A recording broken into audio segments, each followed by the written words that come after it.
Assalamualaikum warahmatullahi wabarakatuh. Sampai jumpa kembali di channel Taufik Bondowoso. Kali ini Taufik Bondowoso akan menyampaikan informasi seputar panduan pelaksanaan PPG dalam jabatan tahun 2022. Oke, untuk lebih jelasnya kita simak bersama-sama untuk panduan ini. Semoga video ini bermanfaat untuk sahabat-sahabat semua.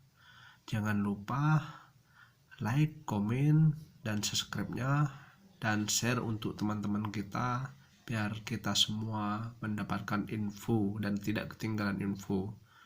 Oke, semua teman-teman para pejuang PPG semoga diberikan kelancaran dan kelulusan untuk tahun 2022 ini.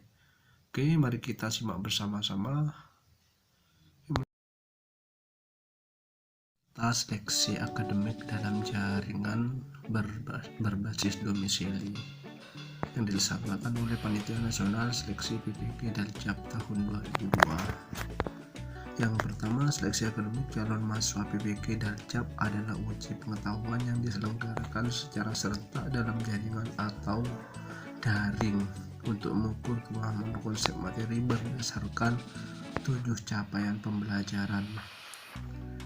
Yang kedua, seleksi akademik berbasis domisili adalah seleksi yang dilakukan secara daring online dengan peserta berada di tempat tinggal atau dalam domisili masing-masing atau tempat yang dipilih oleh mahasiswa dengan pertimbangan akses internet. Adapun pertimbangannya seperti ini. Yang pertama di sini domisili di bawah pohon demi mencari jaringan internet, misalnya kesulitan mencari internet lah.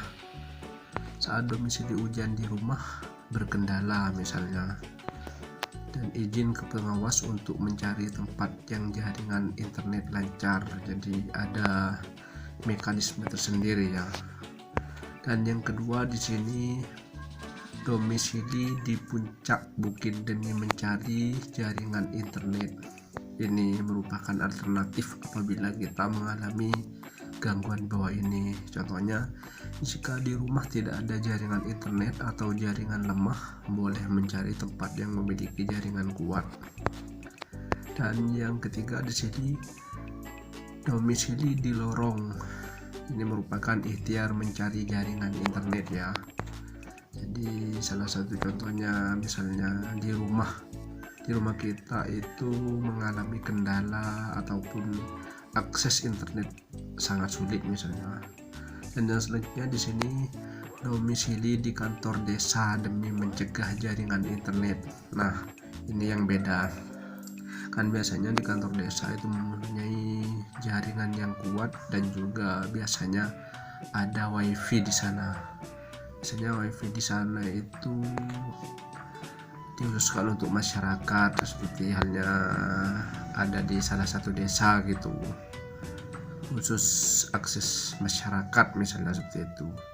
Sini ada potensi suara bising di kantor desa, perlu dipastikan bahwa kondisi kantor desa kondusif. Jadi perlu melihat tempat dulu ya untuk melaksanakannya seperti itu. Dan yang selanjutnya bisa domisili di rumah dengan pengaturan posisi kamera zoom yang ideal sesuai POB di sini ya. Di sini pengawas mengkondisikan posisi seperti ini ya. Jadi terpantau langsung lah. Dan yang selanjutnya domisili di sekolah. Biasanya kalau domisili di sekolah ini anjuran dari sini satu ruang hanya boleh ada satu orang peserta seperti ini, dengan posisi kamera ideal dari samping seperti ini ya. Berikutnya yaitu tentang spesifikasi minimal perangkat uji. Ini untuk spesifikasi laptop yang akan kita pakai. Yang pertama, memiliki layar minimal 10 inci ya. Yang kedua, menggunakan minimal sistem operasi Windows 8 yang 32 bit atau Microsoft OS versi 10. Yang ketiga, memiliki minimal 2 GB RAM. Yang keempat, memiliki minimal 10 GB storage. Sini. Yang selanjutnya, melengkapi audio yang berfungsi dengan baik. Jadi yang berfungsi ke headset dan sebagainya. Intinya audionya itu masih normal lah. Yang selanjutnya, memiliki baterai yang dalam keadaan berfungsi dengan baik, atau kita bisa menggunakan disiapkan charger lah. Dan selanjutnya, untuk handphone ini yang sudah terpasang aplikasi Zoom dan aplikasi WA. Nah, kalau aplikasi yang demikian ini saya rasa sudah punya semua, karena kita waktu belajar pasti menggunakan aplikasi-aplikasi tersebut ya. Nama peserta atau aplikasi Zoom harus sesuai dengan nama lengkapnya, jadi harus disesuaikan ya, jangan sampai ada yang salah lah. Dan untuk koneksi internet stabil dan kuota internet minimal sebesar 10 GB. Itu ya untuk spesifikasi perangkat yang akan kita pakai. Dan selanjutnya di sini petunjuk pelaksanaan seleksi daring berbasis domisili. Ini yang bagi peserta ya, ada beberapa yang perlu diperhatikan. Yang pertama, ini sebelum mengikuti ujian. Di sini pertama, menyiapkan laptop dengan spesifikasi sesuai ketentuan yang sudah disebutkan tadi. Yang kedua, peserta menyiapkan handphone yang sudah terpasang aplikasi Zoom. Nama peserta aplikasi Zoom harus sesuai nama lengkapnya, persis dengan apa yang saya sampaikan tadi. C. Peserta menyiapkan koneksi internet yang stabil dengan kuota internet minimal 10 GB. Dan D. Peserta menyiapkan ruangan yang tenang, nyaman, dan dengan pencahayaan yang cukup. Ya, diatur sedemikian rupa lah agar memenuhi kriteria seperti itu ya.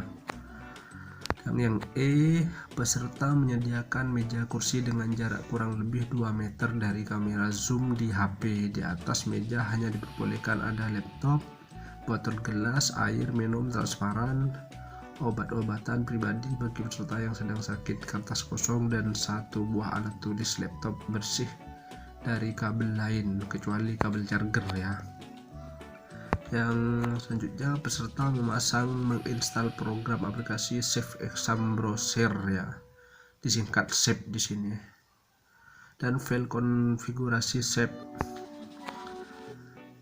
Yang selanjutnya, peserta mempersiapkan diri untuk mengikuti ujian sesuai jadwal yang telah ditetapkan. Dan selanjutnya, peserta bergabung dalam grup WhatsApp WA yang dibuat pengawas pada H-2. Jadi H-2 pelaksanaan itu kita akan dibuatkan grup oleh pengawas yang akan diawasi oleh para pengawas ya. Ini panduan saat pelaksanaan. Selanjutnya di sini, peserta mengikuti dan mentaati instruksi arahan pengawas dalam proses verifikasi dan selama pelaksanaan ujian. Proses verifikasi dalam pengawasan dilakukan dengan menggunakan aplikasi Zoom. Peserta menyetujui fakta integritas yang disajikan sebelum memulai ujian. Yang C, peserta mengerjakan ujian secara mandiri dan tidak dibantu oleh orang lain, murni ya. Yang D, selama mengerjakan ujian, peserta menghadap ke layar monitor dengan menampakkan 100% wajah pada laptop. Selama waktu pelaksanaan ujian, peserta harus selalu berada di tempat duduk yang terpantau oleh kamera Zoom pada HP. Jadi gerakan kita akan diawasi oleh kamera Zoom ya. Jadi kemungkinan untuk curang itu sangat kecil di sini ya. Dan F, peserta mengikuti tata tertib yang ditetapkan oleh panitia selama proses ujian. Itu merupakan yang sebelum pelaksanaan. Dan setelah pelaksanaan, di sini peserta menunjukkan kepada pengawas terkait coretan-coretan yang ditulis kertas kosong saat mengerjakan